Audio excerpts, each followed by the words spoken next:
Omulabi waffe omulungi nkwaniriza nnyo mu kaseera kano we tukutuusizaako embeera y'obudde wano ku UBC TV.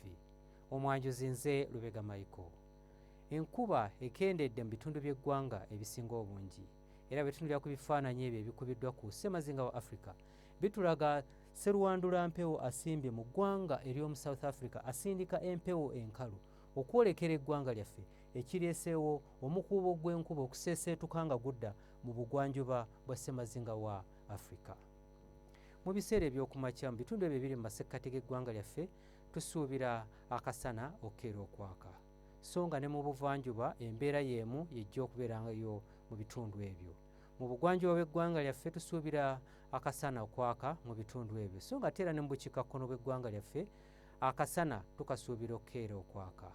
Wabula embeera eno tugisuubira okukyuka mu biseera eby'olweggulo era nga tusuubirayo oluwandaggirize mu bitundu ebyo ebiri mu masekkati g'eggwanga lyaffe nga n'ebbugumu erya waggulu tulisuubira okutuuka ku degrees 29. Yo mu buvanjuba bw'eggwanga lyaffe mu Jjinja tusuubirayo olunywankoko kyokka nga ebbugumu erya waggulu tulisuubira okutuuka ku degrees 31 mu Soroti ne mu Tororo.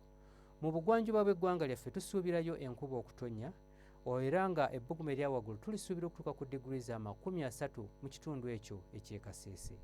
Ate yo mu bukiikakkono tusuubira akasana okwememula mu bitundu by'eggwanga ebisinga obungi n'ebbugumu erya waggulu tulisuubira okutuuka ku degrees 32 mu kitundu ekyo eky'ekitugumu awamu ne Kotido.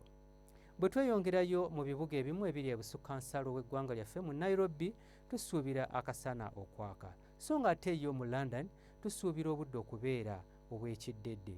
Olwo mu Dubai tusuubirayo pereketya w'omusana nga n'ebbugumu erya waggulu tulisuubira okutuuka ku degrees 35. Ebyo bye tukujjidde mu kitongole ky'eggwanga ekivunaanyizibwa ku mbeera y'obudde wano ku UBC TV n'olunaku lw'enkya tulindire mu budde bwe bumu. Nze Lubega Micheal.